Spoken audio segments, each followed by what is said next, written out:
I welcome all of you to the beautiful city of Visakhapatnam for auspicious occasion of 11th International Day, Yoga Day to create history.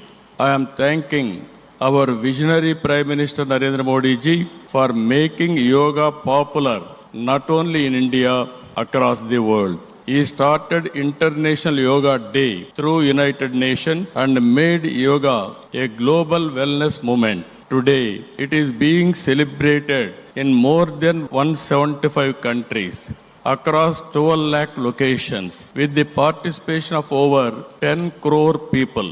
Yoga is accepted by everyone, irrespective of nationality, religion, and language.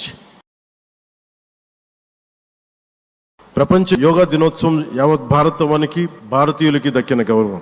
సరిగ్గా 2014లో అప్పుడే ఐక్యరాజ్య సమితిలో గౌరవ ప్రధానమంత్రి మోదీ గారు ప్రవేశపెట్టినప్పుడు దాదాపు 177 దేశాలు ఈ రెజల్యూషన్ కి మద్దతు పలికినాయి. ఇంతమంది మద్దతుని కూడగట్టగలిగి ఈ రోజున మనకి 2015 నుంచి యోగా దినోత్సవం ప్రారంభమైంది. ఈ రోజున గౌరవ ప్రధానమంత్రి మోదీజీ గారి పిలుపు మేరకు మనం మొదట విశాఖ 11వ యోగా దినోత్సవ సంబరాలకు వేదిక అయింది. శ్రీ మోదీజీ గారి సమక్షంలో గౌరవ ముఖ్యమంత్రి వర్యులు శ్రీ చంద్రబాబు నాయుడు గారి కృషితో ప్రపంచ రికార్డుకు వేదికగా నిలిచింది. విశ్వనరులు మోదీజీ గారి పిలుపు మేరకు యోగా ఒక వన్ ఎర్త్ వన్ హెల్త్ ఈ ఆరోగ్యం థీమ్ ని ఈ వేదిక నుంచి ప్రతి ఒక్కరూ ముందుకు తీసుకెళ్లాలని మనస్ఫూర్తిగా కోరుకుంటూ ఇక్కడ ఆసీనులైన మీ అందరికీ ఇక్కడికి వచ్చేసిన ప్రతి ఒక్కరికి కూడా పేరు పేరున నా హృదయపూర్వక వందనాలు, నమస్కారాలు.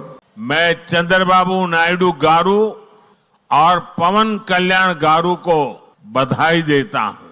आपके नेतृत्व में आंध्र प्रदेश ने योगांध्रा अभियान का एक शानदार इनिशिएटिव लिया.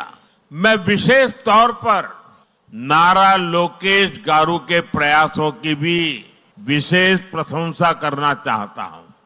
योग का सोशल सेलिब्रेशन कैसे होना चाहिए, समाज के हर वर्ग को कैसे जोड़ना चाहिए, ये उन्होंने बीते 1-1.5 महीने के इस योगांध्र अभियान में करके दिखाया. और इसके लिए भाई लोकेश अनेक अनेक बधाई के पात्र है. और मैं तो देशवासियों को भी कहूंगा कि ऐसे अवसरों को किस प्रकार से सामाजिक स्तर पर गहराई से ले जाया जा सकता है, भाई लोकेश ने जो काम किया है उसको एक नमूने के रूप में देखना चाहिए.